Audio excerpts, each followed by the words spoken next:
Tua humildade colocou jardim em mim. E se eu vendesse tudo que eu tenho, em troca do amor eu falharia.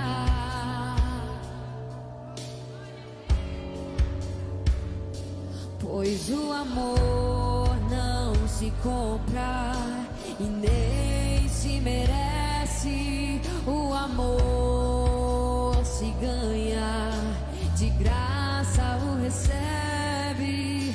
Eu quero conhecer Jesus.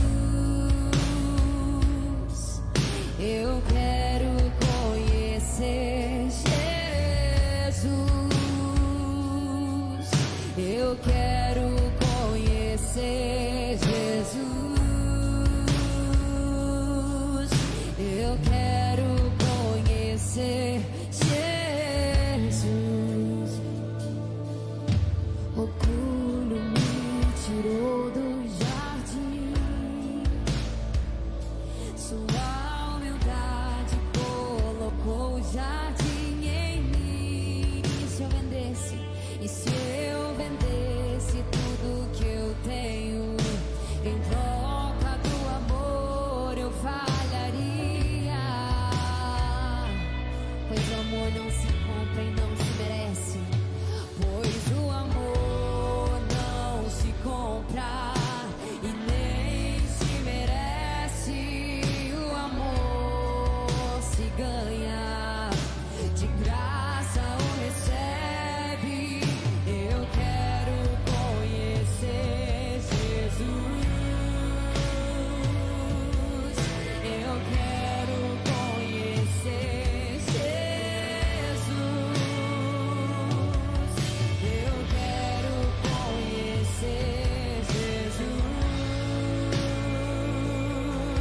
Eu quero conhecer Jesus. O meu amado é o mais belo entre milhares e milhares. O meu amado é o mais belo entre milhares e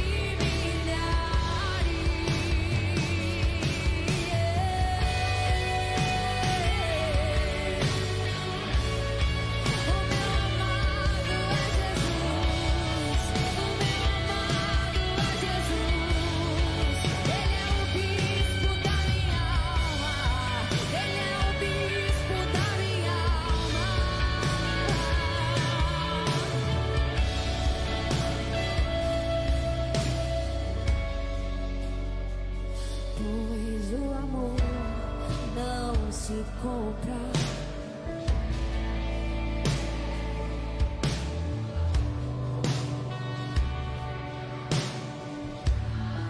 Pois o amor não se compra e nem se merece. O amor se ganha, de graça. Pois o amor não se compra e nem se merece. O amor se ganha, de graça o recebe. Eu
Graça e paz, Shalom Adonai, a todos que estão aí aguardando esta live, né? O culto desta noite na sua casa, com a sua família.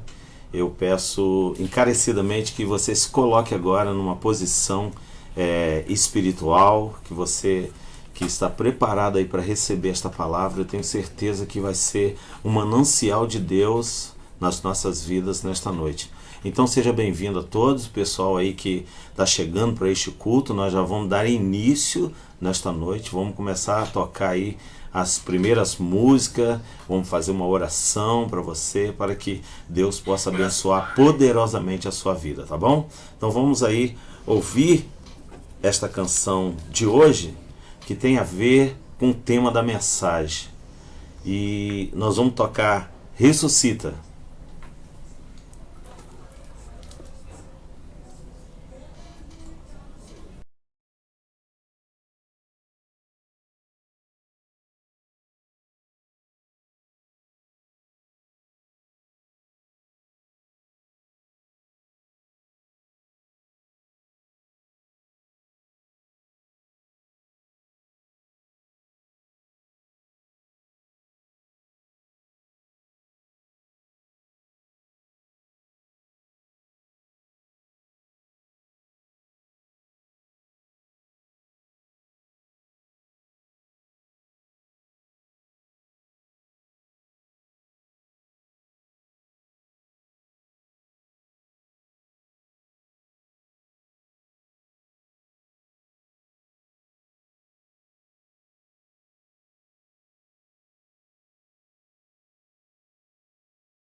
Espírito que ressuscitou Jesus dentre os mortos, também vos ressuscitará. É a palavra de Deus sobre a tua vida. Mal, mal, yeah.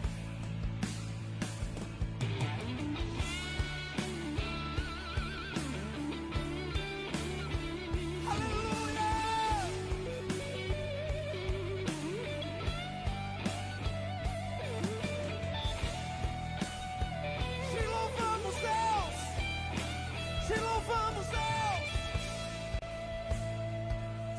Isso é sobre a tua vida.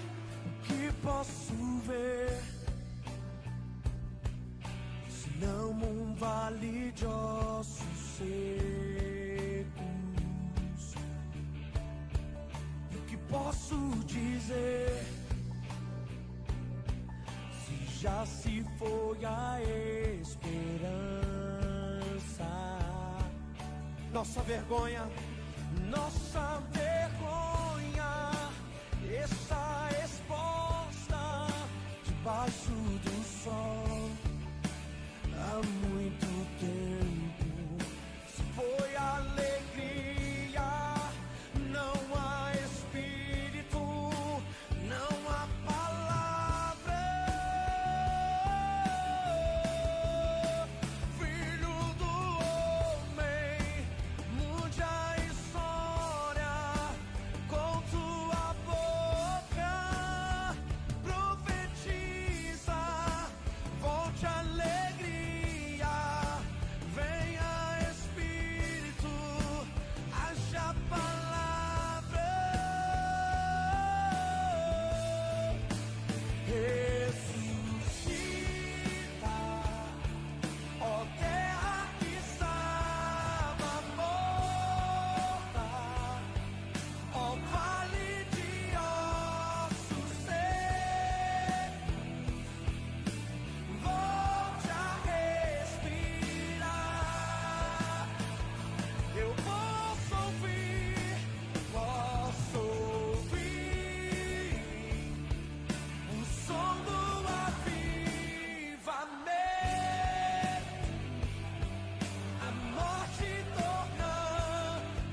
sobre a tua vida. Ressuscita. O que posso ver? Se não um vale de ossos secos. E o que posso dizer? Se já se foi a esperança.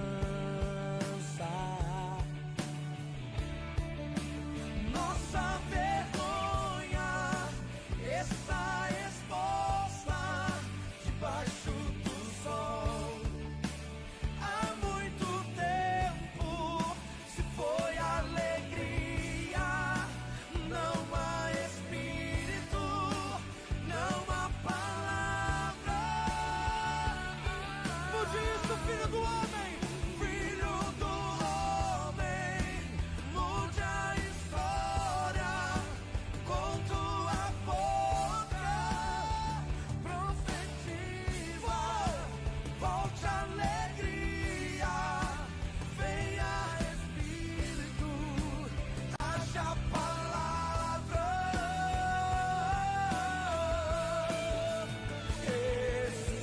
Ressuscita, ó terra que estava morta, ó vale de ossos secos.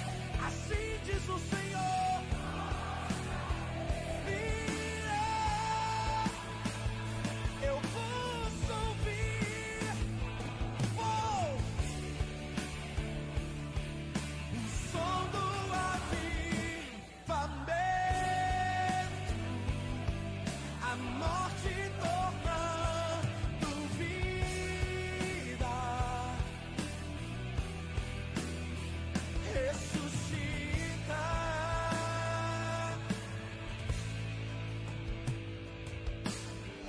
Pegue na mão nessa nação. Quantos podem profetizar nessa noite? Levante a mão do teu irmão e com toda a força declare sobre ele a vida. Vida, eu profetizo sobre ti a vida. Receba sobre ti a vida. Oh, vida de Deus. Profetiza. Yeah. Vida, eu profetizo sobre ti. Receba, oh, a vida, vida de Deus, vida de Deus. Oh, ressuscita, ó terra que estava morta, ó vale de ossos secos, volte a eu posso ouvir, é som de avivamento.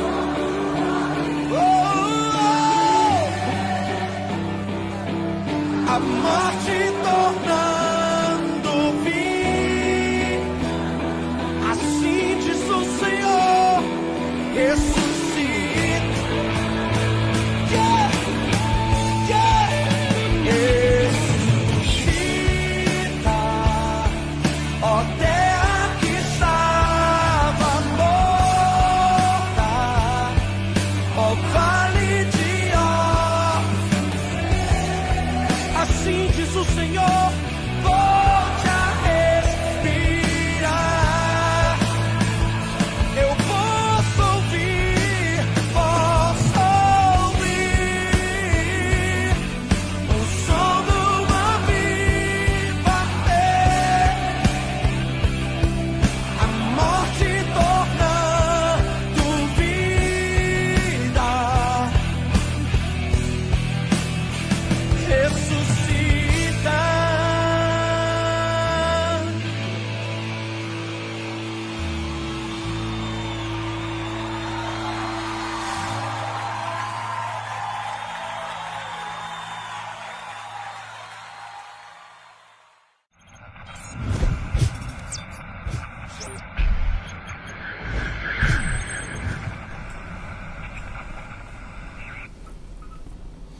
Que bom que você está conosco neste momento, neste culto de adoração ao Senhor.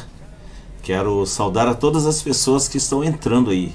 Neste momento, assim, eu não posso estar falando com você agora, você possa entender, porque nós estamos ministrando, né?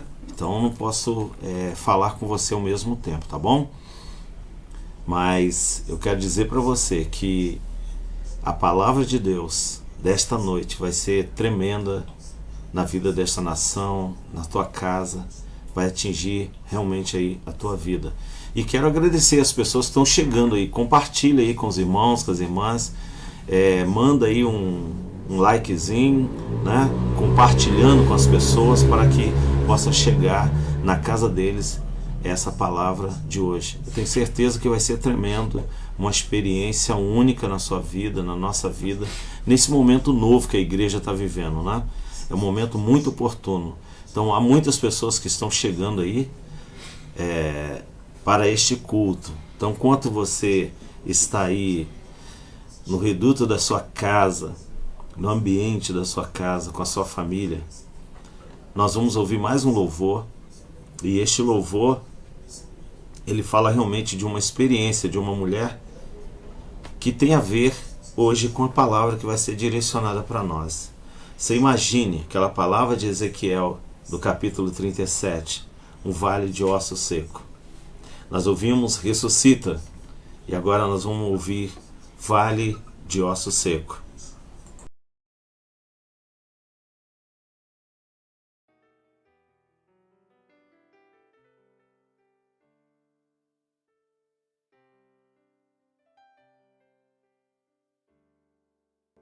Sopra Espírito de Deus neste lugar,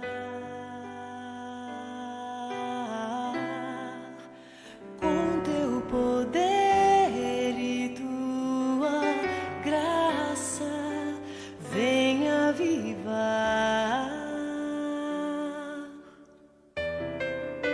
Sopra Espírito de Deus neste lugar,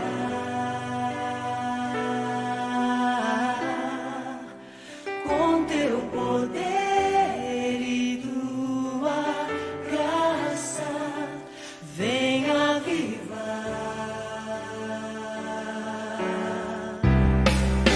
Sobre o vale de ossos secos, faz um exército se levantar sobre as feridas não tratadas, vem restaurar e curar. Sobre o vale de ossos secos, faz um exército se levantar sobre as feridas não tratadas, vem restaurar e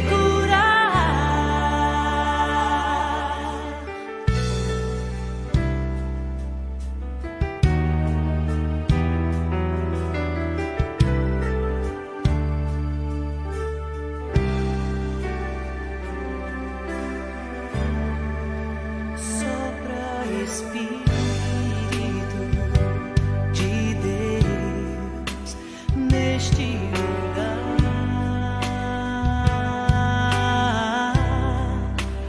com teu poder e tua graça, venha avivar.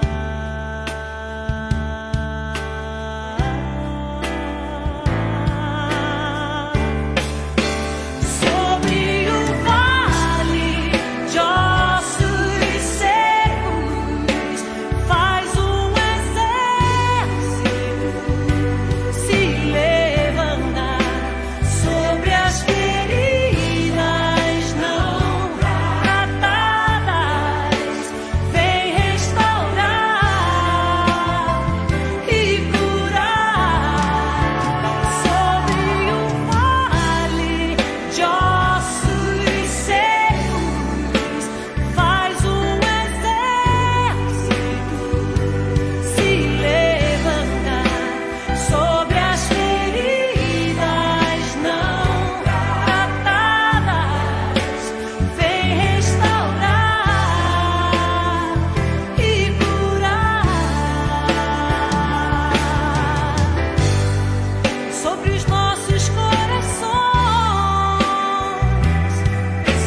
Isso aí. Ora vem, Senhor Jesus. Aí esse Vale de Osso Seco da pastora Ludmila Feber, uma bênção de Deus para as nossas vidas, que Deus continue abençoando ela e a música e a adoração ao Senhor. E para você que está aí agora, está chegando, está entrando aí, a Fátima Alves, a Ana Dias, Maria Madalena, Miriam Ramos, Solange, Assis, o pessoal que está chegando aí, né? Vamos estar orando nesta hora. Eu gostaria que você também se colocasse numa posição de oração, para nós estarmos orando por esta nação, orar pelas casas, pelas famílias, pelas pessoas, porque esta noite é muito importante, diante da palavra de Deus, que vai estar em muitos lugares. Então isso tem sido uma bênção de Deus. Enquanto eu estava ministrando somente na igreja local, hoje eu estou sentindo o privilégio de falar a muitos lugares, muitas pessoas que estão ligadas aí no Facebook, estão ao vivo, estão online neste culto de hoje. Então nós vamos começar orando, celebrando ao Senhor. Enquanto isso eu vou orar. Eu quero que você também fique aí numa posição de oração, de adoração ao nosso Deus. Senhor, nosso Deus e nosso Pai, em nome do Teu Filho amado Jesus, por este culto desta noite, em especial a vida desta nação brasileira, as famílias, os lares, cada casa, cada lugar que o Senhor possa entrar nesta noite. Senhor, bate a porta, como diz a Tua palavra. Eis que estou à porta e bato. Cada casa, cada canto que nesta hora está precisando do Teu socorro, da Tua ajuda.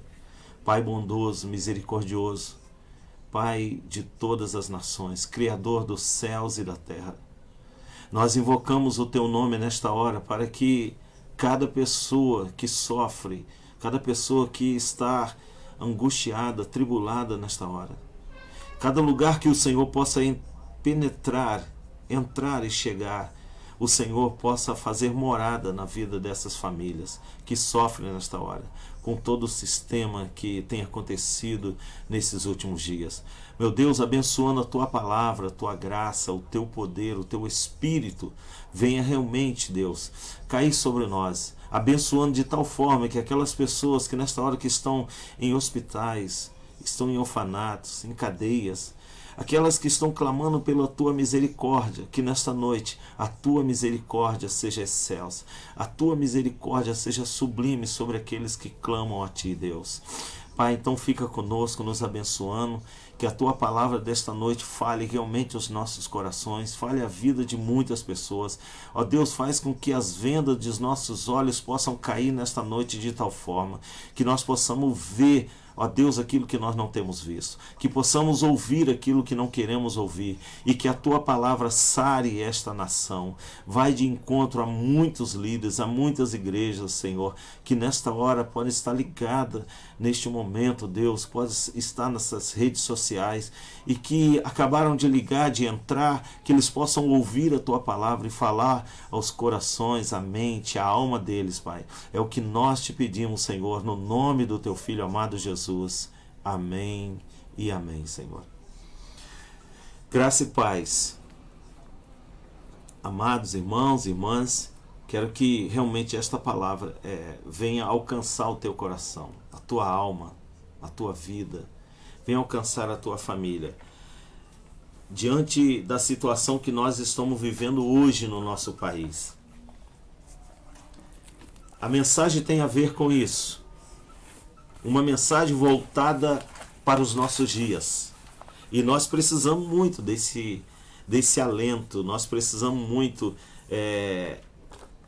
de uma palavra que conforte os nossos corações, a nossa alma, o nosso espírito. E a mensagem que me tocou o coração é algo que eu gosto muito de ministrar. Baseado no texto do profeta Ezequiel, no capítulo 37. Ele vai falar de uma nação iníqua, vai falar de uma nação com o seu pecado, vai falar de uma nação que está passando por grande dificuldade, de uma nação que perdeu o seu referencial, de uma nação que abandonou Deus de Israel, o seu Deus. Então, por isso, essa nação vem sofrer. É o que nós estamos vivendo hoje em dia, né? Nós estamos passando por essa grande guerra na área da saúde, esse vírus que tem contaminado a nação e vários outros lugares. Então eu quero trazer algo voltado a isso para você refletir, para você não entrar em desespero. Nós estamos falando de um conflito que atende somente aquela época. Os conflitos sempre existiram e vão existir na vida do ser humano. O ser humano, ele é muito competitivo, ele busca a competição para ele vai atrás, ele é um povo guerreiro. Então o ser humano foi dotado para que ele não fique na mesmice. Então ele quer sempre o novo. E nós vamos ver isso dentro da história de Israel. Hoje, o lugar da adoração, que é Jerusalém, ou era o lugar da adoração, o lugar sagrado para o povo de Deus, até hoje nós fazemos o nosso lugar sagrado, o nosso lugar secreto de adorar a Deus, de servir a Deus. Vamos ver o que isso nos ajuda nos dias atuais. E antes de nós lermos o texto, porque o texto é conhecido, eu quero já fazer esta introdução da vida social, política, religiosa e espiritual de cada ser humano.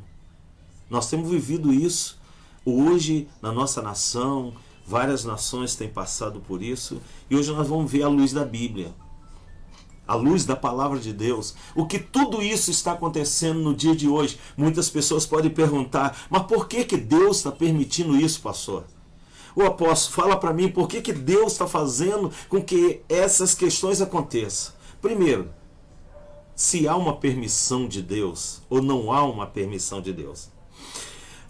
O que acontece é que o ser humano, ele sempre procura o óbvio para ele. Ele vai atrás das circunstâncias do seu dia a dia, ele quer crescer cada vez mais. Então há sempre alguém que está com inveja, com ciúme e busca te derrotar. E ninguém quer perder. Na verdade, todo mundo quer ganhar. E nesse querer ganhar, justamente nós criamos brigas com outras pessoas também que querem vencer. Nós já temos essa questão interna dentro de nós. Quando nós lutamos para nascer já no ventre da nossa mãe, a criança chega o período que ela vai crescendo, vai se alimentando, vai se formando dentro do ventre da mãe ou da mulher, da qual ela está sendo formada, está sendo gerada. Quando ela está toda gerada, a própria natureza demarca o dia, o momento que ela tem que nascer, as circunstâncias que ela não pode mais viver ali naquele útero, ela tem que sair daquele lugar porque ela está lutando a vida e a morte. Então muitos nascem e muitos morrem. Então a vida social do ser humano é essa: nós nascemos, crescemos e morremos. Não é interessante? Mas será que Deus criou a gente simplesmente para isso? Para nascer, crescer e morrer, e acabou, ninguém sabe para onde vai estar depois da morte? Então a palavra nos deixa orientar que nós somos um povo guerreiro. Nós temos um Deus da guerra, um Deus que ele vai lutar pelos seus filhos, um Deus que é Pai e ao mesmo tempo ele cuida de nós em todas as circunstâncias. Então o que nós estamos vivendo hoje, esse tempo de guerra biológica, guerra política, guerra religiosa, guerra espiritual, tudo isso nós estamos dentro desse contexto, até que vem o fim de tudo. Nós passamos por isso, Jesus determina isso, até que vem o fim de todas as coisas, para que aqueles que estão nele vai viver uma vida eterna. Nós cremos, nós cristãos cremos que teremos uma vida pós a morte, uma vida conquistada realmente pela fé, pela entrega de uma vida toda a um Deus único e Senhor. Então vamos fazer uma análise social da vida hoje, desse cenário que nós estamos vivendo.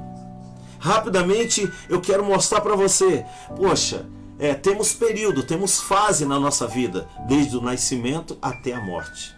até a sepultura, até aquele momento em que as pessoas acompanham. Depois da morte, ninguém mais pode acompanhar, né? Pode ser o seu melhor amigo, mas ele só pode te acompanhar até aquele momento do túmulo. Depois que o caixão é depositado, ninguém pode fazer mais nada. Ninguém. Nem a lei, nem o natural, nem o sobrenatural pode fazer uma coisa óbvia naquele momento. Todo mundo se despede, todo mundo chora. É verdade. E assim é a vida do ser humano. Então, olha só. No cenário atual, no cenário político, que se trata do governo ou dos governos, em cada país, em cada cidade, em cada estado, ou vice-versa, em cada país, em cada estado, em cada cidade. Nós sabemos que é assim que funciona. Então, no primeiro momento, o governo, que nós vamos falar da situação política. E isso foi todo o Estado de Israel. Israel viveu isso. Todo o tempo era guerra. Todo o tempo era os povos vizinhos querendo devorar, destruir, e eles faziam isso. E teve um momento na história que Deus permitiu. Então agora o senhor entrou no ponto que eu queria, porque se Deus permitiu, Deus está permitindo a situação de hoje, pode ser que sim. Eu não posso afirmar com todas as vezes. Pode ser que Deus esteja nesse negócio para mostrar para os seus governantes, para mostrar para a sua liderança, para mostrar para as nações que Ele criou, não é? Porque a Bíblia diz que Ele criou todas as coisas, para poder nos ensinar algo nesse momento. Então escuta, dentro do ponto de vista político, o que acontece? Nós temos uma nação ou nações que estão brigando com o seu poder político. Hoje, dentro da questão política que envolve o governo, temos passado uma grande luta. Entra governo, sai governo, e o povo continua vivendo uma vida miserável. A riqueza, a melhor situação são para poucas pessoas.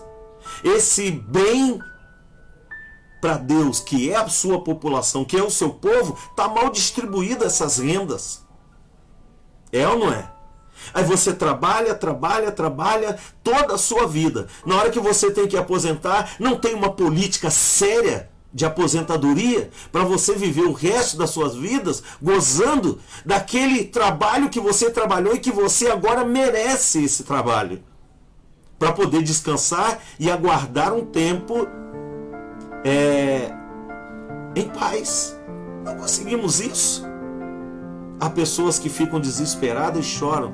O que podemos fazer? Só Deus pode mudar a história de um governo. Em todo Israel, em todo o tempo, foi Deus que interviu na história de uma nação. Foi Deus que interviu em Israel. Foi Deus que interviu no Egito, na Babilônia, com os persas. Foi Deus que interviu em todo o tempo na história para poder ensinar para o seu povo, principalmente os hebreus. Os hebreus teve que aprender a duras penas quem realmente comandava a nação, quem comandava as nações, quem é que regia com um braço forte e poderoso para não esmagar o seu povo. Deus sempre aparecia os seus líderes, os seus profetas, para mostrar isso, para ensinar isso à nação, ao povo. Quando o povo se desviava, Deus vinha com o seu braço forte e olha, eu vou dizer quem é que comanda aqui, quem é que rege. E hoje nós não estamos vendo isso na política. Por isso nós não temos uma política de governo, de excelência. Por isso nós estamos reclamando com a questão da educação até hoje. Uma educação que não posso afirmar em que nível nós estamos na educação. Podemos dar para os nossos filhos uma faculdade, um ensino de qualidade, enquanto outras nações o ensino é de qualidade. Não temos as melhores faculdades como temos em outras nações reconhecidas internacionalmente. Por quê? Porque a nossa política educacional ainda está zero alguma coisa. Não conseguimos chegar a 1% em relação a outras nações, que a educação, que os nossos políticos, os seus próprios filhos estudam fora da sua nação, do seu país, vão estudar fora porque eles estão assumindo que a nossa educação é péssima. E isso é uma grande realidade para todos nós. O setor político seria o governo, onde teria a ordem, a decência, onde nós poderíamos rever que é onde é solidário o povo. Não é verdade? Que seria a administração da nação, do estado, da cidade. Teria que vir a excelência para governar o povo, para direcionar o povo. Não temos. Então, o que encontramos é a corrupção. Nós encontramos o roubo em alto escalão. Nós encontramos nessa nação as pessoas que tiram o benefício daqueles que trabalharam muitos anos da sua vida, para outros ganharem muito fácil, porque era simplesmente meter a mão. Então, na visão política, na visão social, nós não temos realmente uma preparação para a área educacional, a preparação para o trabalho. Quantas pessoas estão desempregadas?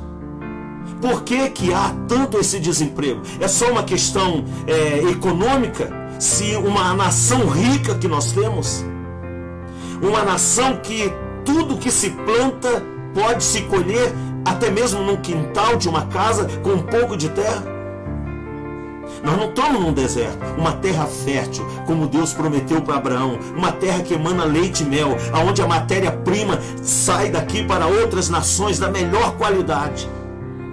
Por que há tanta pobreza? Falta de uma política social que engaje o povo ao trabalho, ao povo do campo, à cidade, a cidade ao campo. Eu estava imaginando, se as pessoas que estão no campo não trabalhassem, como é que a cidade comeria? Como é que chegaria o alimento no supermercado? Não chegaria. Porque as pessoas são acostumadas a dizer que o cristão ou o crente é simplesmente pessoas habitoladas, pessoas que só querem rezar, que só querem orar e cantar e viver em um êxtase. Estou enganado quem ainda pensam assim. É claro que existiu e existe muitos grupos fanáticos. Existem muitas pessoas que acham que tudo é o espiritual. Nem tudo. Deus é Deus de inteligência, de sabedoria. E Ele diz que Ele dá sabedoria ao povo. Um certo rei de Israel chamado Salomão, quando muitos talvez pediriam dinheiro, pediriam saúde, pediriam um monte de coisas, esse rei chega para Deus e diz: olha, o que eu quero? Sabedoria. Sabedoria para poder governar o povo. Sabedoria para poder resolver as situações quando chegar um estado de calamidade. Como é que nós vamos atender esse povo? Porque se nós não temos uma política social boa, se nós não temos um projeto de saúde que possa atender as massas num tempo de epidemia, de choro, de problemas da natureza, de fenômeno da natureza, nós estamos vendo aí que caos. E ainda há pessoas que tiram, quando se pede as doações, quando se pede para ajudar aquela cidade que ficou em calamidade, quando se pede, ainda há pessoas que aproveitam essa situação, como estamos agora. Quantas pessoas estão vivendo da desgraça do outro? Quantos estão vivendo da epidemia para dizer, se aproveitar do outro, indefeso? Nós vamos ver que Deus não se agrada dessa situação. E é o que já tem acontecido na nação, ou em algumas nações. É o que nós temos visto. Aí Deus se agrada e diz: deixa acontecer a peste, deixa acontecer o mal, para que depois eles reconheçam que eu sou Deus, que eu posso tirar eles desse estado. É verdade? Então, se nós não temos uma política séria de saúde, de educação, nós vemos aí, os nossos professores ganham muito mal. A nossa política salarial é baixíssima. Nós sabemos que o dólar hoje está a R$ 5,23. O nosso real não pode nem se falar, porque nós não podemos comprar nada relacionado ao dólar, não podemos importar nada, porque o nosso dinheiro é desvalorizado pela máquina que querem ganhar sobre os pobres, sobre os trabalhadores, porque as nossas taxas são as mais altas do mundo. Ou talvez não, mas estão muito altas. As pessoas que só vivem do juro, elas não querem que realmente a gasolina abaixe, que o álcool abaixe, que o alimento abaixe, para que o pobre tenha acesso, para que as pessoas ao trabalhar tenham dignidade no trabalho e voltem para casa com o seu alimento para alimentar os seus filhos. Não podem, porque uma política de preço a cada dia você veja aí, você vai no supermercado, por causa disso o quilo do arroz foi para um preço absurdo, porque não há uma política de controle, porque os empresários desse país continuam querendo ganhar em cima das situações provocadas por uma ideia maior. Aí as pessoas dizem: aonde está a igreja? A igreja está em conformidade a essas questões. A igreja não vai ser a voz profética de Deus que possa denunciar essas questões. Será que ir para a rua, será que falar a verdade não é um protesto em dizer basta isso? Deus está dizendo: se não tem pastor, as ovelhas perecem. Se não tem profeta, a nação perece. Se não tem um governo justo, o povo perece. É isso.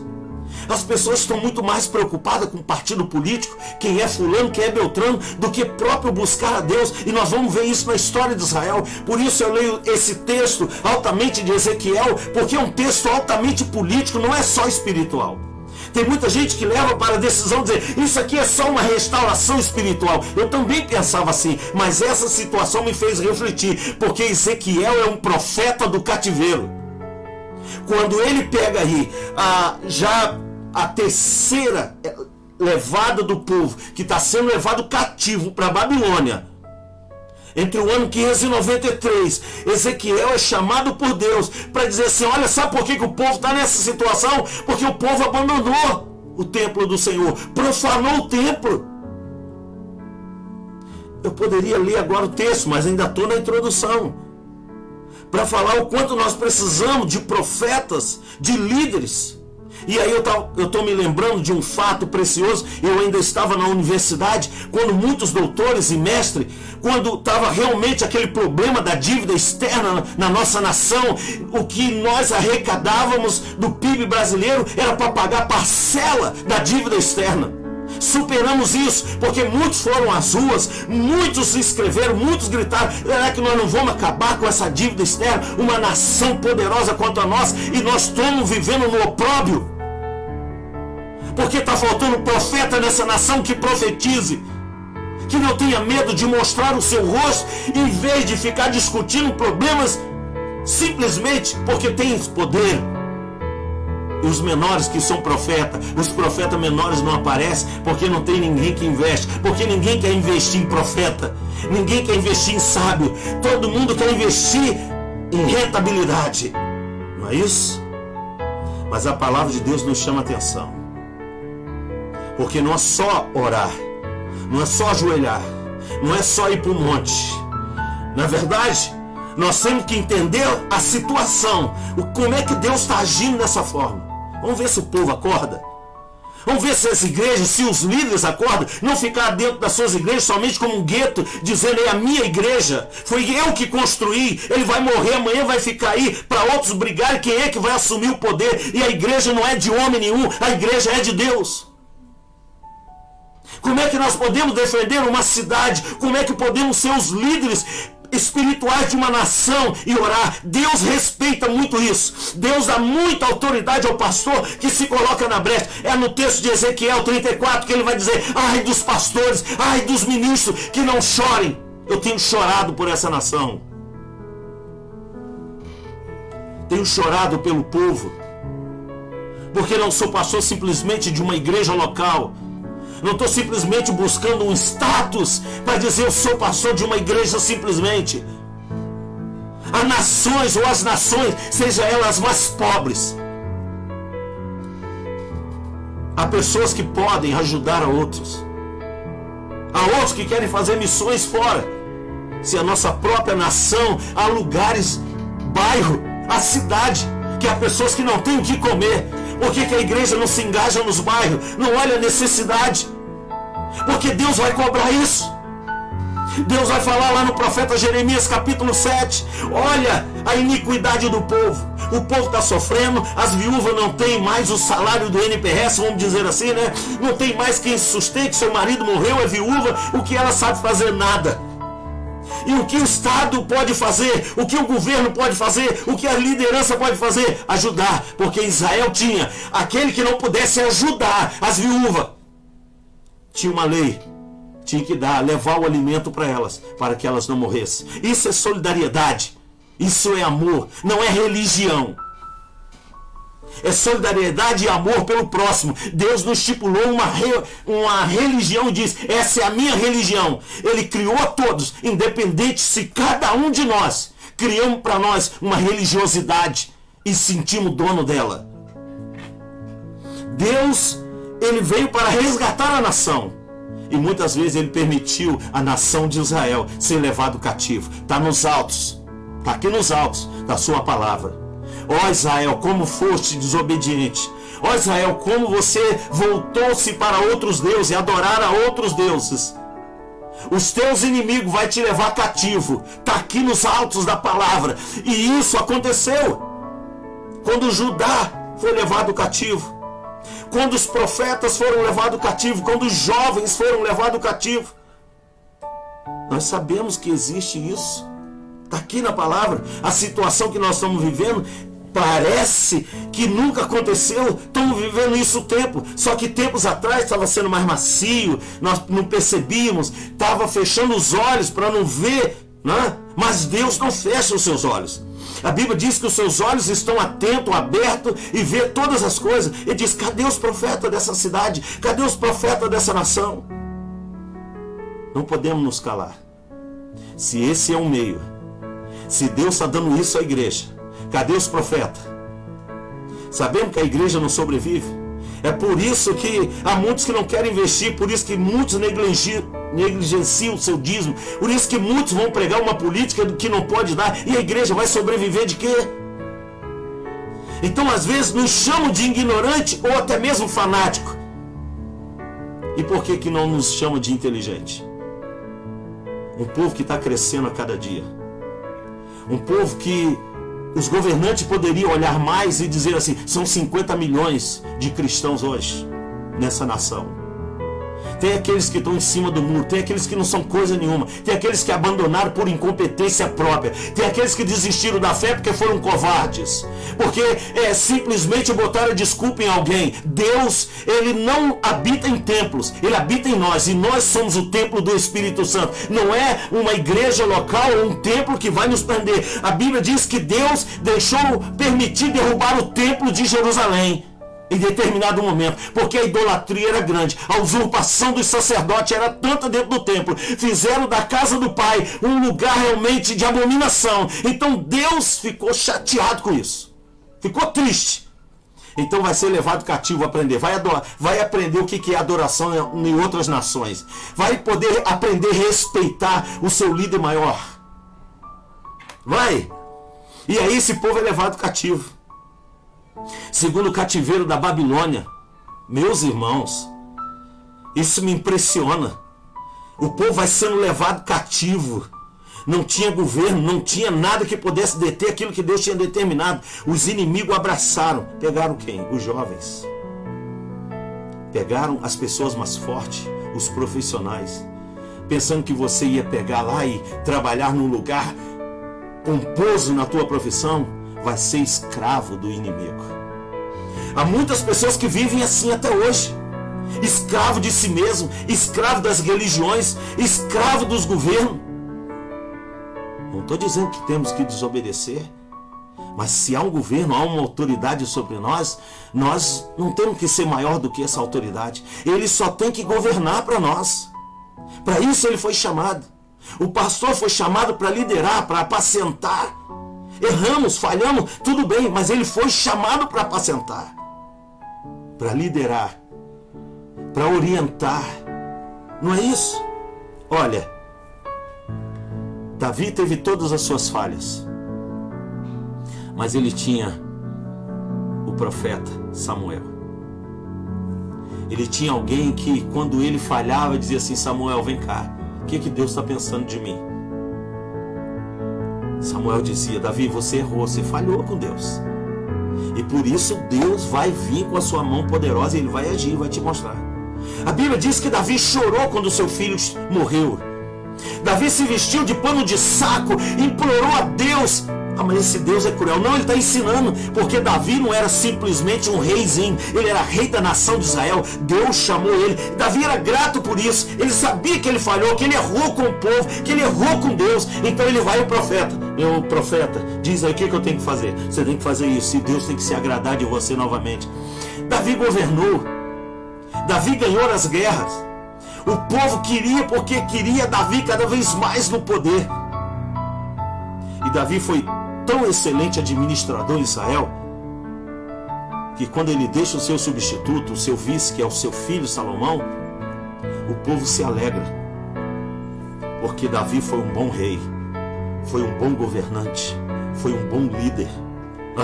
Não podemos dizer de todas as áreas, porque ninguém é perfeito em todas as áreas. Se ele não foi um bom pai, não foi um bom marido, mas ele foi um bom governante, governou a nação, amava o povo, amava o seu Deus, a sua fé. Não, mas as pessoas são tão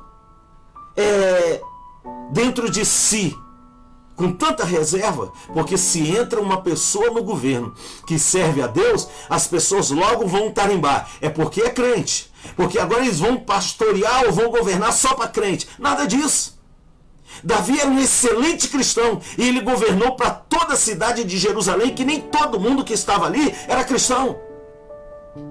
Ele era compassivo para com seus inimigos, mas também ele era implacável quando os seus inimigos queriam atacar a Israel.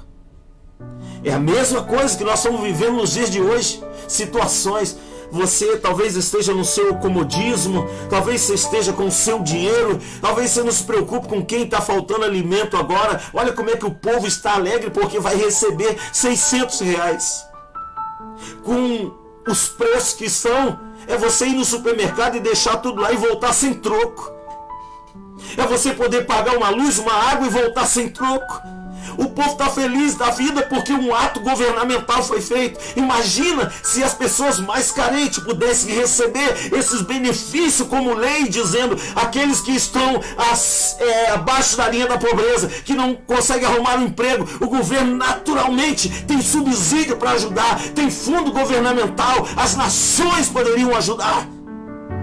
Mas não.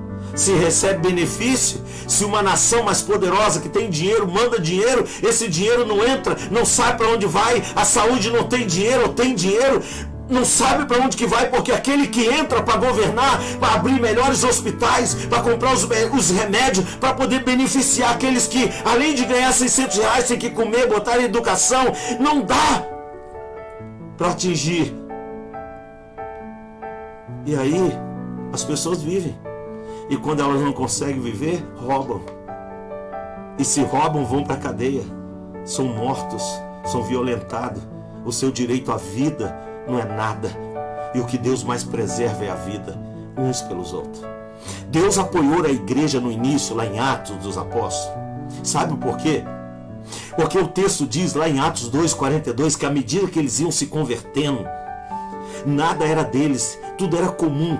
Quanto mais eles pudessem dividir o pão, as orações, até as orações eles dividiam, oravam uns pelos outros e iam dando à medida que alguém tinha necessidade. E a Bíblia diz que a cada dia o Senhor acrescentava algo novo neles.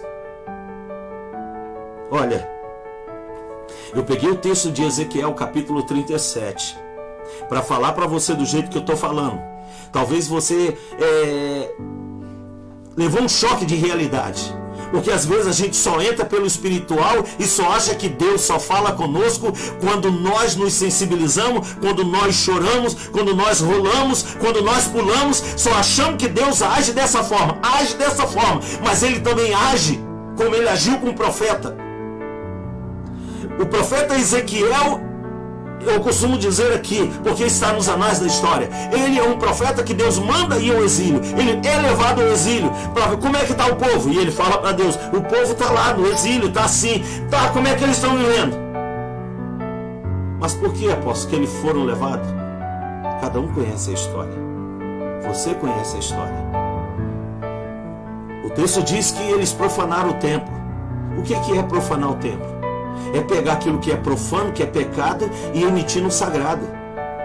Aqueles que eles adoravam, por que as pessoas desciam para Jerusalém em romaria? Por que eles procuravam esse caminho? Porque o templo que eles construíram para adorar e sacrificar a Deus era um lugar que eles se sentiam bem, dizer assim: eu estou aqui porque Deus tem uma história comigo, tem uma relação de amor, tem uma história de libertação anterior. Olha, nós vivemos no deserto, nós estávamos no deserto, nós estávamos presos no Egito, e o Senhor nos deu uma libertação e nos trouxe, e nós viemos, fomos restaurados, curados, e agora nos voltamos a adorar a outros deuses, porque nós, seres humanos, somos assim mesmo. Se há algo que nos chama atenção, que nos oferece vantagem, nós logo corremos e abandonamos a nossa raiz. Deus é um Deus família. Ele nos construiu, nos criou, nos deu amor, e agora Ele vê os seus filhos, sabe? A gente, quando cria a família, que a gente vê os filhos casando, namorando, e eles vão embora, a gente sabe que eles vão embora para ter a casa deles, mas eles voltam ao reduto do pai e da mãe. Enquanto eles estão vivos, eles vêm buscar o pai e a mãe, porque é a casa, é a criação, é o início deles. Então volta com todo amor. E família é isso, é essa agregação de valores, de conceito que Deus derramou sobre nós. E quando é família, a gente ama, a gente gosta. Aquilo que nós produzimos como a árvore genealógica de cada homem, cada mulher, a formação. Deus ama isso. E aí o povo se perdeu. Eu notei aqui que esses passos é a visão de governo, e Ezequiel vai falar isso, porque ele vai à restauração, os maus governantes. O texto já começa dizendo que há um vale de ossos secos, uma planície enorme, como se fosse um grande exército que entrou em batalha, e aquele exército morreu ali, não tinha como enterrar. E o que você vê agora? Osso seco. Uma nação inteira fragilizada. Uma nação inteira foi levada cativa. Uma nação inteira perdeu a sua espiritualidade porque adorou a outros deuses. Aí Deus está assim: e agora? O que eu vou fazer para resgatar os meus filhos? Sabe aquele filho bandido? Sabe aquele filho trapaceiro? Sabe aquele filho beberrão? Sabe aquele filho que não se comporta como o pai se comporta, como a mãe se comporta, mas o pai e a mãe não deixam de amá-lo porque eles se desviaram dos caminhos? É assim que Deus faz conosco. Mesmo que nós somos hipócritas, mesmo que nós falhemos, mesmo que nós erramos com Ele, Ele diz assim: eu amo vocês assim mesmo, porque vocês são a minha família, vocês são algo que eu criei para mim. E aí Ele nos chama o arrependimento, nos trazer o habitat e dizer assim: volta Jerusalém, volta Israel, adorar o teu Deus. Volta, porque eu vou trazer um governante que vocês vão poder se alegrar com ele, porque ele vai ser justo. E o que nós precisamos é de quê? De um governo justo. Nós não precisamos de uma religião melhor, porque nós já temos um Deus bom, nós já temos um Deus melhor. Não podemos dizer por aí que somos a melhor igreja, somos a melhor culto, porque não somos. Mas nós temos um Deus bom, nós temos um Deus único que olha por nós, e Ele deixou essa situação, posso dizer, deixou essa situação acontecer, porque quantos estão acordando? Quantos estão revendo seus conceitos e valores que estavam perdidos? Aí eu pego o texto de Ezequiel, Deus fala assim: só tem um jeito, eu tenho que continuar usando os meus profetas. Mas cadê? Num tempo de obscuridade, num tempo de governos corruptos, de políticos corruptos, que não olham a nação, nós dependemos deles para governar bem essa nação, porque queremos uma democracia, e às vezes a democracia abre espaço para isso, porque a democracia não é porque estar aberto que a forma de governo tem que ser corrupta, tem que ser valores iguais, o direito de ir e vir, mas eu tenho que ser honesto comigo mesmo para poder melhorar. Se não for, não existe. E eu estou me lembrando de um filme que eu vi chamado O Poço. A princípio o filme é entediante, porque você praticamente não entende nada. Essa é a grande realidade. Mas o poço, na verdade, é uma grande prisão, onde as pessoas são levadas para esse sistema prisional. E uma mesa única de comida é feita todos os dias. E essa mesa tem que passar, tipo um elevador, andar por andar. Tem pessoas que estão no primeiro escalão, que vão comer os manjares. Mas há um detalhe na entrada dessa prisão, que cada um que é levado cativo, prisioneiro para esta, ele diz a sua comida predileta. Qual é a melhor comida que você... É churrasco? Qual que é? Aí ele diz, nessa mesa, vamos dizer aí, de todos os presos que estão presentes, nessa cela, nessa cadeia, porque é um lugar sem fim, parece que não tem fim. E ali é preparado por alguém esta mesa farta com o desejo de todos os presos que foram presos. Toda comida de excelência. Então cada um deveria comer a sua comida, mas não consegue. Sabe por quê? Ele diz assim, a comida vem de cima, vem lá do alto escalão. O alto escalão come primeiro, e esse elevador ele vai descendo. Quando chega em determinado lugar, já não tem mais comida, já tem os ossos, não tem mais sobremesa, não tem mais nada. Então você come as comidas sovejadas, o resto, às vezes alguém já pisou em cima. Então tem pessoas que nem comem e morrem de fome. Isso é uma grande análise social, que você possa entender que a palavra está trazendo. E Deus vai agir justamente dessa forma. De que forma? Uma análise social do povo. Enquanto muitos estavam nos palácios comendo, os leprosos estavam lá sem comer. As pessoas que não trabalhavam iam comer como?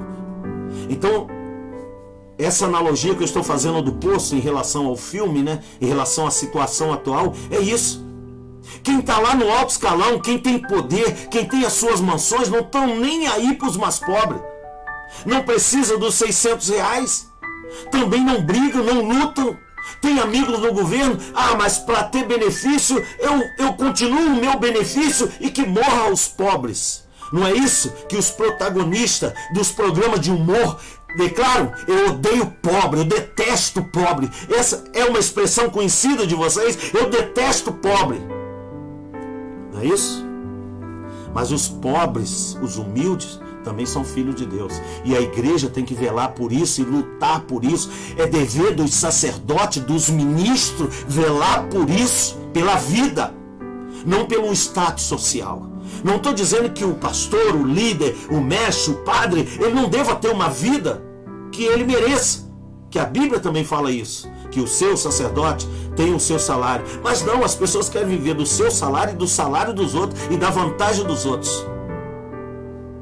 Aí quer que a Bíblia, que Deus resolva o problema de quem está criando, de quem está provocando isso. Então ele tem que agir em prol da nação, dos mais fracos. O próprio Jesus diz, eu vim para não os que estão curados, eu não vim para aqueles que não precisam de hospitais, eu não vim para aqueles que têm dinheiro, eu vim para aqueles que não têm o que comer, que não conseguem ir ao templo, que não conseguem dar uma oferta, mas esses são bem-vindos. Eu vim pelos fracos, pelos desvalidos, porque quem já está forte não precisa. Quem tem plano de saúde, eu vi uma imagem na televisão, né, dos políticos que ficaram doentes. É claro, eles ganham muito bem, aí vão para os hospitais particulares, eles vão para o Sistema Único de Saúde, porque eles entendem que eles vão morrer, porque lá não é para eles.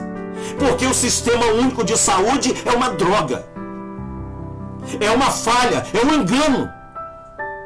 Você chega no hospital, não tem leite, tem uma maca no corredor, você está sentado. Eu mesmo já fui vítima disso, ficar sentado no corredor, de ficar lá aguardando o médico, 1h30 depois que o médico chega para dizer o que você tem. É uma viral. Aí você pode ir embora para casa tomar esse remédio. E no dia seguinte o sujeito morre em casa. Por quê? Não tem lugar para fazer um check-up, um exame. Aí o sistema de saúde está falido. Tá falido por quê? Porque roubaram. Porque o povo paga os seus impostos. Se não paga os seus impostos, se não paga o IPTU, se não paga o que tem que pagar, naturalmente ele é despejado da sua casa. Vai morar onde? Porque não dá qualidade de vida para eles, para nós. Aí os pastores que conseguem ter alguma coisa, é porque roubou. Pode ser, nem todos, né? Porque fez isso. Porque estão entrando na mesma classificação dos sacerdotes, que profanaram o templo, que se sentiram dono do templo, as ofertas que o povo dava para saudar, para Deus fazer uma obra poderosa na vida. A igreja é o maior ciclo social. Pode criar as instituições que forem sociais, mas não vai ser igual à igreja, porque a igreja não dá só o alimento, ela também entra com a palavra que cura, da prevenção. Então os governos deviam pensar muito bem nisso, que tem pastores sérios, que trabalham sério com a palavra de Deus. A sua comunidade tem alguém que está passando mal, está faltando. Eu penso assim, que a igreja ela tem que ter realmente um hospital, ela tem que ter um lugar para as pessoas carentes que não pode pagar dentista. Quem é que pode pagar um dentista? Quem é que pode ir fazer um exame na sua boca? Ah, mas aí tem isso. Que dificuldade! Ah, mas tem os centros de tratamento bucal, sei lá, para fazer uma inscrição é chamado um ano depois. Isso está fora da realidade. Eu estou falando daquilo que eu vivi. Trabalhei na saúde há algum tempo e pedi demissão justamente por causa das injustiças. Ah, porque um chega e tem direito, outro chega e não tem direito, por causa das roubalheiras. Eu prefiro ser profeta, falar à nação, porque se me colocar num lugar que disser que eu tenho que roubar, que eu tenho que tirar, para poder ficar bem, eu prefiro ficar do jeito que eu estou. Mas pelo menos eu não vou ter que pagar para Deus. Eu só não fiz porque não tenho. Mas quero colocar que a palavra de Deus, ela trabalha isso. No texto de Ezequiel, por isso eu não li o texto que vocês já conhecem, mas se pegar, Deus diz assim, fala da visão de um vale de osso seco. Isso aqui é altamente político. Deus está dizendo para o profeta, profetiza aí, porque nós precisamos levantar um novo governador, nós precisamos levantar um novo presidente para Israel, para Jerusalém, o templo. E aí, ele pergunta para o profeta, o que você acha? Eu não sei. Tu sabes, Senhor, tu sabes. Porque Deus também se preocupa com o interior, com a restauração, o equilíbrio do ser humano. E a religião pode fazer isso. Nós sabemos disso. Eu sou psicanalista e trabalho nesta área. Eu sei o quanto Deus trabalha no interior do ser humano. O que mais aflige o ser humano, o que mais leva ele à morte, é quando a situação vem a ele no seu interior, ele não sabe o que fazer, procura a religião. É ou não é? Procura a igreja.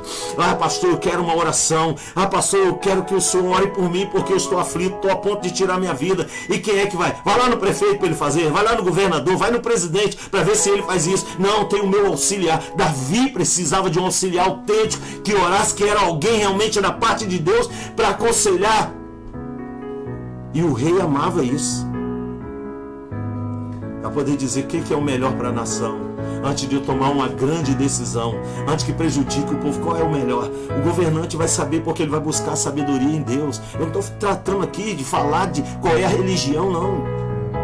Eu estou falando de um Deus que nós consultamos e Ele naturalmente nos dá a resposta. Nós temos isso com Neemias. Neemias, quando ele olha e alguém chega e diz assim, Neemias, a tua família, o resto do povo que está lá em Jerusalém, foi destruído os muros, os inimigos acabaram. Neemias chora, se desespera, vai orar a Deus e busca em Deus uma resposta. E ali o rei peça, começa a ajudar a Neemias, diz, que você está triste? Neemias era um homem de Deus, apesar de ser um copeiro, não era um profeta, era um copeiro. Era um judeu que estava trabalhando muito bem na sua função. O rei, por saber que ele era um ótimo funcionário, liberou a ele carta para ir a Jerusalém, para a reconstrução dos muros, a dignidade do povo. Se o povo não tem trabalho, não tem saúde, não tem dignidade, você sabe o que é para um homem, pai de família, o filho pedir pão e ele não ter pão, não ter dinheiro para comprar pão, para ir na padaria comprar pão? Você sabe o que é a pessoa se solidarizar com o outro? Você saber ser usado por Deus e dizer assim, olha, Deus está me falando que eu tenho que ir lá na casa do pastor Gabriel, que eu tenho que ir lá na casa de fulano de tal, Deus está mandando eu levar uma cesta básica, eu não sei o que está acontecendo, mas eu vou. Às vezes eu não estou nem precisando de uma cesta básica, mas eu recebo aquela pessoa que veio trazer com tanta dignidade, com tanto amor, porque ela sentiu, porque ela sabe que o coração do pastor pode levar a outro que não tem. As pessoas deviam lembrar disso, porque nós vamos morrer, vamos deixar tudo aí. Deus, como é que eu posso restaurar a fé desse povo? Eu também já preguei esse texto de Ezequiel falando da alta espiritualidade de Israel. É verdade, o povo abandonou o seu Deus, foi adorar, e nós temos provas. Se você pegar o capítulo 1 de Ezequiel e vem lendo até chegar ao 37, você vai ver o quanto Deus vai usar o profeta Ezequiel em visões. Vai falar do inimigo, vai falar do péssimo governo, da poluição dos sacerdotes, da corrupção do templo. Então escuta, esses ossos secos poderão reviver?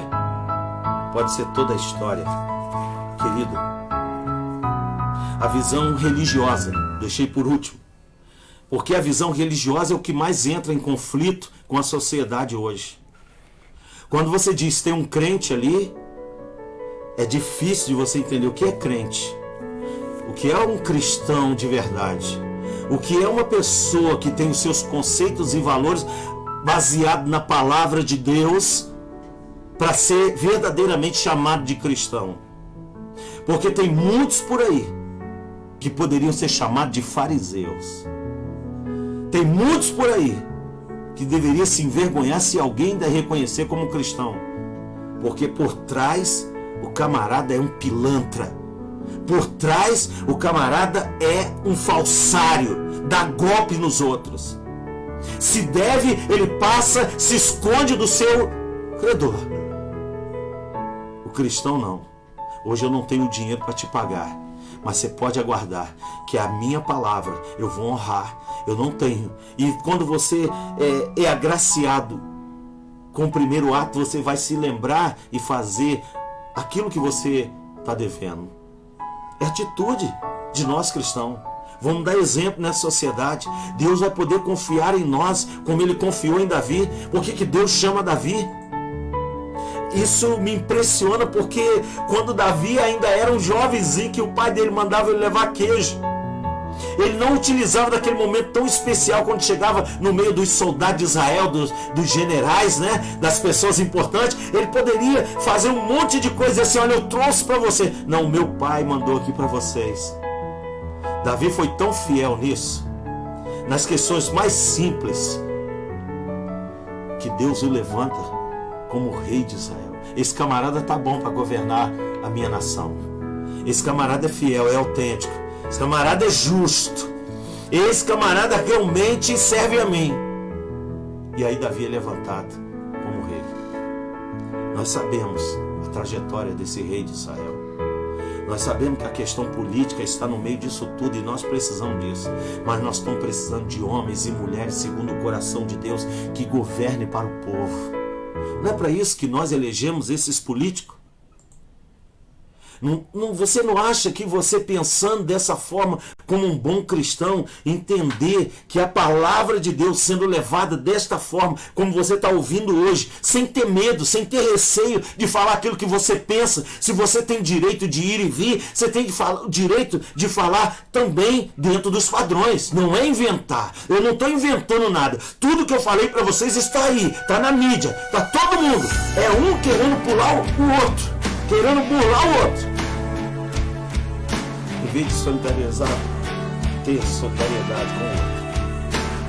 Em vez de buscar o amor ao próximo e ajudar o próximo, nós pensamos em matar ou destruir. A igreja não foi chamada para isso. Quando Deus escreve aqui na visão de Ezequiel, olha, um exército de ossos secos. A visão que Deus está mostrando. Esse povo, o coração endurecido, a alma seca, já não sente mais. Sabe por que Deus está falando dessa forma? É só você pegar o capítulo 30 de Ezequiel, lá do capítulo 1, chega até o 37, onde você está ouvindo hoje a passagem. Você vai entender o que eu estou falando. A questão não era só política. Política era o grande ponto. E como é hoje na nossa nação. Nós estamos botando uma culpa financeira num vírus, enquanto nós poderíamos ter tratado antes, se não houvesse tanta falha nos programas de saúde, não é? Das grandes empresas sendo acobertada para não pagar o que deve ao governo federal. É ou não é? Então, se nós queremos melhorar a nação, queremos melhorar o sistema político, que haja então uma reforma política, que vão entrar naquele lugar o povo que quer governar. Se ele tem que ganhar bem, ganhe bem para isso, e que não roube o pão do pobre, os impostos do pobre, que ganhe o seu salário. Mas a vantagem é tão grande que depois não sabe nem o que fazer, morre, não é? E o seu dinheiro fica aí, enterrado, paralisado, não fez nada. Que bem um homem desse, um político desse, um líder desse, pode bater no peito com orgulho e dizer: eu servi a minha pátria, eu servi a minha nação, eu servi o meu Deus, eu fui patriota. Às vezes as pessoas questionam os americanos. Eles iam para as guerras, eles eram patriotas, morriam pela nação, defendiam a sua nação e o seu governo. Quando voltava era honrado. Não é de tudo, não é toda a situação. Mas teve governo que fez, reconheceu isso. Porque serviu bem a nação. As famílias, as viúvas, eram bem remuneradas, porque tinha projetos para isso. Agora, querido, você trabalha pela nação.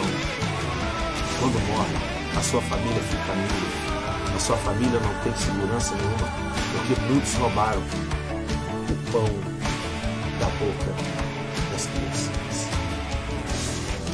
Talvez você não tenha notado que a palavra de Deus, ela também é profética, ela é incisiva, ela é dura. Ela não vem simplesmente para amaciar o teu coração enquanto você está com o coração duro. Deus está falando da restauração de Israel, ou da restauração do vale de Ossos Secos, a restauração do povo, porque ele fala assim: esse povo é casa rebelde. Porque se você pegar Jeremias capítulo 7, olha o que eu estou te falando, Jeremias capítulo 7 é um retrato disso. No capítulo 7 de Jeremias, o sacerdote da casa de Deus estão dizendo: templo do Senhor. Vê a expressão, templo do Senhor é este. Aí Deus diz: vocês estão dizendo que aqui é o meu templo? É o lugar da minha adoração? As viúvas estão passando fome. Os doentes continuam doentes. Vocês não estão fazendo nada por eles. E estão dizendo que esse é o templo do Senhor? Geração iníqua. Então temos vivido isso. Tudo pelo pobre, tudo pelo social. Vamos fazer isso, vamos melhorar. Poxa, você chega a aposentar com 65 anos, se conseguir chegar lá, trabalhou o tempo todo, não adianta mais. Você não consegue viver mais 2 anos, porque sabemos que a saúde do brasileiro às vezes não passa dos 49 anos, porque come mal, dorme mal, vive mal. Quando sai uma política de habitação, você vai olhar, os que necessitam mesmo não conseguiu alcançar a casa, tão sonhada casa. Aí querem acabar com as favelas, querem acabar com os guetos. Para quê? Se isso é poder político, para que acabar com os guetos? Para que dar saúde a esse povo? Aí a criminalidade aumenta, o roubo aumenta. Sabemos, eu estou falando de algo que a Bíblia fez isso. Quando o governo era muito opressor, surgia no meio da população os revoltosos. Surgia aqueles que estavam criando arma para derrubar o governo. Era ou não era? Está aqui na palavra, está na Bíblia, que os períodos que Israel passou, conquistado, que foi conquistado, eu poderia falar todos eles aqui. Desde o primeiro período de conquista sobre Jerusalém, dos povos Israel. Essas conquistas passaram, governos passaram e passam. O povo nasce a cada dia, querido. A cada dia nasce criança. E essas crianças vão crescer e amanhã nós não estaremos mais aqui. Mas o que nós temos que deixar de bom é isso. É que a palavra de Deus não é simplesmente uma profanação. Não é simplesmente aqueles fanáticos. Hoje tem homens e mulheres de Deus com conhecimento, sim, o que é bom para o povo. Administrar uma nação não é fácil, com tantos opositores, com tantas pessoas que querem te derrubar para ficar no teu lugar. Também no tempo bíblico era assim, a história de reis sobre reis, de líder sobre líder, uns eram mortos, outros eram assassinados, passava-se isso. Deus está dizendo, tem jeito. O profeta diz, olha, só tu sabes, Senhor. Aí Deus entra com providência. Vai cessar a praga. Vai morrer um monte de gente. Vai morrer. Para que outros vivam. Para que outros nasçam. Tem que morrer um monte de gente. Mas os corruptos não são pessoas boas que estão dentro dos seus apartamentos, das suas casas, que trabalharam o tempo inteiro para sobreviver, criar a sua família. O que nós estamos falando aqui é que Deus, Ele está pronto a abençoar a sua igreja. E a última parte, na parte religiosa, Deus quer restaurar realmente a política, o governo. Deus quer restaurar o social, o direito para todos, educação, trabalho.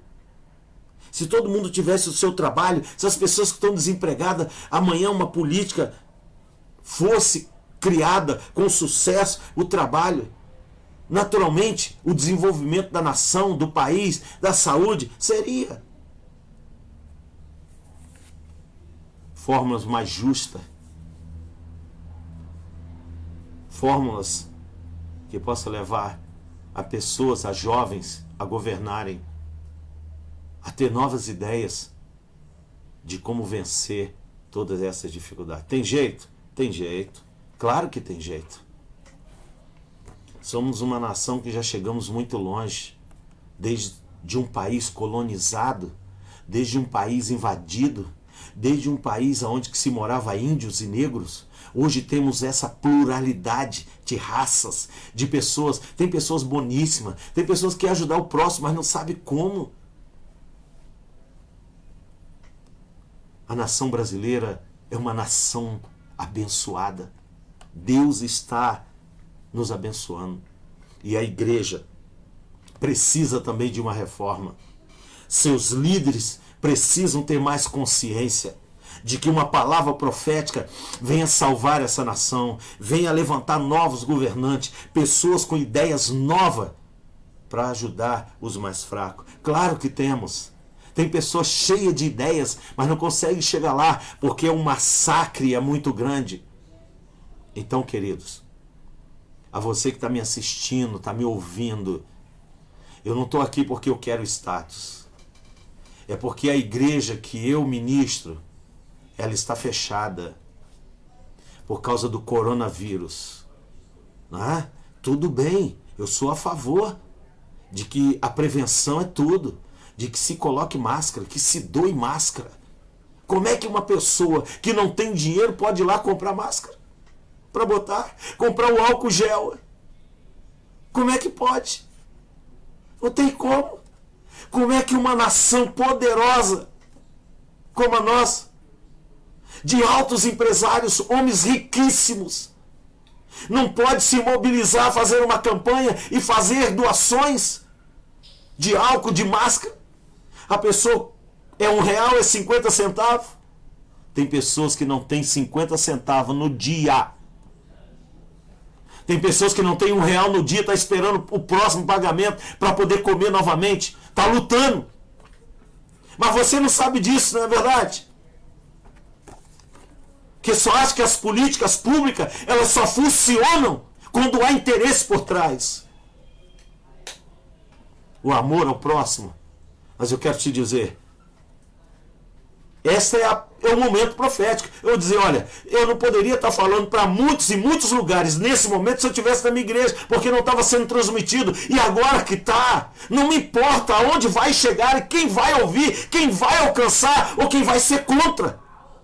Mas eu estou falando como uma voz profética nessa nação, dizer, Deus está entrando com providência. os injustiçados vão receber a justiça de Deus. A palavra de Deus vai vir para os fracos abatidos. E nesta noite, para terminar, a restauração de Israel vai vir quando?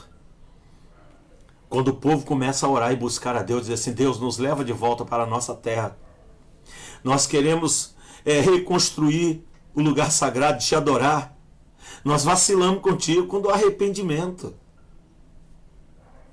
Os políticos deixar um mês deles ganhar o salário deles. Todos. E todos.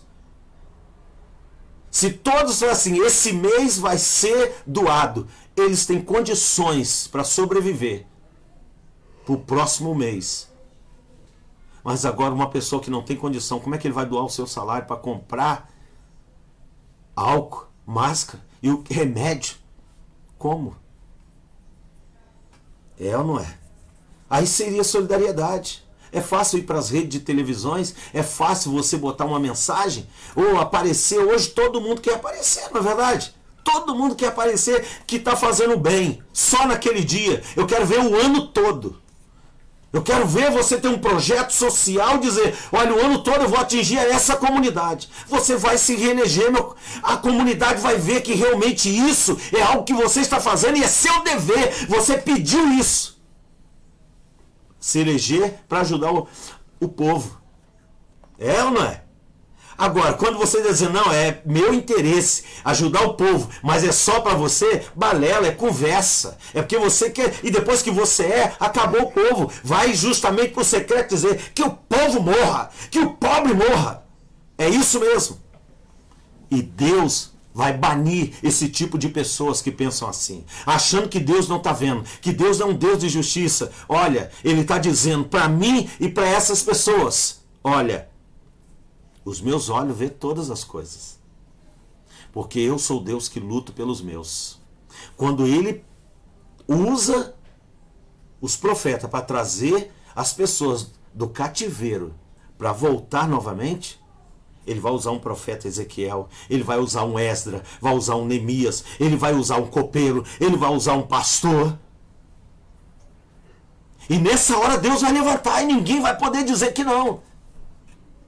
Você acha que a política contra Davi não era enorme? Não, ele não pode, ele não tem condições de ser rei. Mas Deus tinha escolhido. Feliz a nação cujo Deus é o Senhor. Independente de credo social. Eu sei que você talvez não pode fazer a minha oração, mas você pode fazer a oração do Pai Nosso. Essa é uma oração universal. Essa oração universal cabe a todos. Gregos, troianos, judeus, espírita, católico, protestante, todos podem fazer esta oração. A oração que Jesus ensinou aos seus discípulos é a oração que eu faço agora. E você pode ler, você pode orar na sua casa a oração do Pai Nosso hoje. É uma oração universal. Pai nosso que estás no céu, santificado seja o teu nome. Venha a nós o teu reino. E seja feito a tua vontade, assim na terra como no céu. Sabe o pão nosso que o Senhor tem nos dado a cada dia? Perdoa as nossas ofensas, assim como eu posso perdoar a quem me tem ofendido. Não me deixe cair em tentação. Não me deixe. Livra-me do mal, pois o teu reino é o poder e a glória para sempre. Ezequiel está apontando nas suas profecias para o Messias que vem restaurar Israel, a casa de Davi. Ele vem restaurar o seu povo. Se hoje nós, como pastores, líderes, não importa a titularidade, se nós realmente, na sua oração aí, na sua casa, tiver voltado para a nação brasileira, queridos, nós vamos ganhar esta nação. Nós vamos poder trazer a espiritualidade ou a visão de Deus para essa nação. Precisamos de homens e mulheres com capacidade para governar essa nação, para governar as nossas cidades, o nosso estado. Deus está nos abençoando. Ele vai restaurar a sorte dessa nação. Ele vai vir com a sua misericórdia. Ele vai realmente trazer o espiritual para a vida dos pastores, renovar ministério, pastores que estão desistindo, pastores que estão aí abatidos, não sabem o que fazer mais, eles estão querendo dizer assim, não podemos lutar, podemos, nosso Deus é poderoso. Ezequiel disse, Senhor, tu sabe. Então o Senhor disse, então profetiza, Gabriel, quando você tiver oportunidade, fala para essa nação. Eu não sei aonde esse vídeo vai chegar, mas aonde chegar, se você estiver ouvindo, ore, profetize. A nação brasileira é uma nação que está na palma das mãos de Deus. Como diziam os sábios, Israel, Jerusalém é o umbigo do mundo. A nação brasileira é a rodela do umbigo.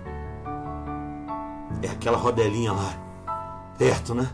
Quando cai fica uma marca. É a nação brasileira. Deus tem abençoado essa nação com todos os privilégios, com todo o clima. Temos tudo para um bom desenvolvimento nos próximos anos. Eu torço, eu oro, eu ministro sobre a vida desses jovens que estão aí ressurgindo, que realmente venham ser homens dignos, que venham abençoar com o seu trabalho, com a sua dignidade, dando trabalho e serviço à nação. Deus abençoe esta casa, Deus abençoe a igreja, ministério. E eu tenho certeza nesta hora da oração, nesse momento final que eu quero encerrar com você. Me perdoe se eu falei algo que talvez você sentiu que eu agredi. Essa não foi a minha intenção. A minha intenção é ousada de ministrar a nação, a ministrar essas pessoas que estão derrubadas, falidas, que se entregaram ao opróbrio e disseram que simplesmente abandonaram os seus postos que um dia chamado, voltaram ao vômito. Meus queridos, é porque eu amo esta nação. Eu amo o povo brasileiro. E aqueles que se chamam povo de Deus. Deus vem trazer uma restauração de todas as formas. Política, restauração social, religiosa e uma restauração de uma visão espiritual, como ele deu a Ezequiel. Eu poderia muito bem simplesmente falar da visão espiritual do Vale de Ossos Secos de uma forma simples, como já preguei muitas vezes. Mas enquanto estava revendo meus conceitos e valores, Deus, coloque a boca no chofar. Pegue o chofar e anuncie ali o chofar. Dê o grito de guerra à nação brasileira. Ainda que não saia o som adequado, mas eu quero dizer para você, escuta esse toque, que esse toque represente um toque de guerra espiritual e que o mal venha cair por terra nesta noite. Eu vou tentar. Se sair algum som, você vai ouvir aí.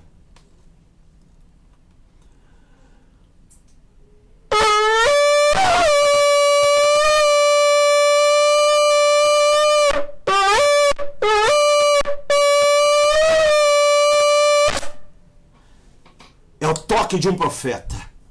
É o toque de uma nação que precisa de um Deus. Precisamos sim dos políticos, precisamos sim dos pastores, dos profetas, para ver a melhoria do povo, para não ver o povo se perder. Então que Javé, o Senhor, Criador de todas as coisas, entre aí na tua casa, na tua vida, e me ajuda a dar esse grito de guerra a esta nação, aos quatro cantos, como Ezequiel profetizou. Vento que vem dos quatro cantos, norte, sul, leste e oeste. Vem! Eu profetizo que esta nação, esta praga vai cessar e nós vamos voltar ao trabalho, à dignidade. Deus de Israel está conosco. Aleluia. Glória a Deus. Glória a Deus. Fique em paz, que esta noite seja uma noite de paz, que aqueles que estavam conturbados, que aqueles que as suas casas estavam fechadas, que possam se abrir cada vez mais para ouvir esta palavra. Que seja uma palavra profética. Glória a Deus. Fiquem na paz de nosso Senhor e Salvador Jesus Cristo. Amém e amém.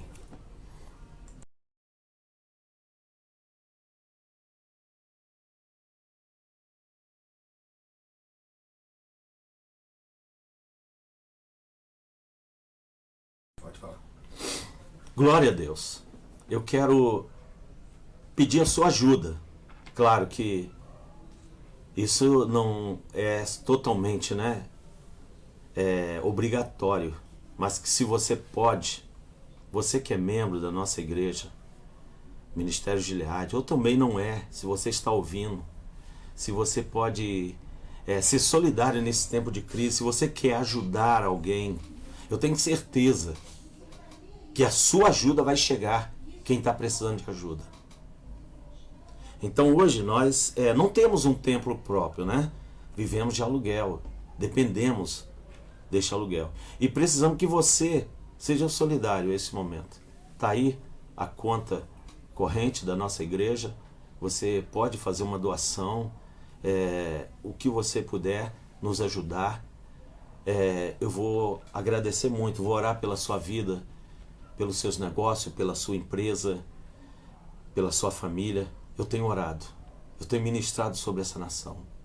Eu agradeço a Deus, porque Ele tem me sustentado esse tempo todo, para chegar esse tempo, estar aqui para falar com você.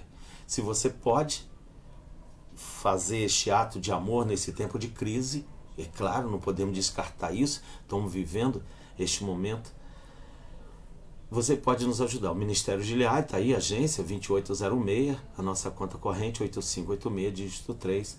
Você pode fazer esta doação em espécie e vai nos ajudar muito a manter essa live, porque temos que pagar a internet, temos que pagar os programas. É maravilhoso, sabe, gente? Eu estou muito feliz, eu acho que eu estou me realizando, pregando muito mais do que às vezes até na igreja. As pessoas estão acostumadas a ir na igreja, vão por ir, e aqui eu estou atingindo até pessoas que não são da minha igreja. A igreja que eu congrego, a igreja que eu ministro, quer dizer, não é minha, é do Senhor Jesus. Mas enquanto Ele me colocar ali como ministro, eu estaria administrando esta igreja para levar a palavra àqueles que necessitam. Então, se você pode, está aí, e eu agradeço. E terça-feira nós estaremos de volta às 19 horas, não às 18. Às 19 horas, quero agradecer essa multidão de pessoas que está nos assistindo. Muito obrigado. Deus abençoe a todos.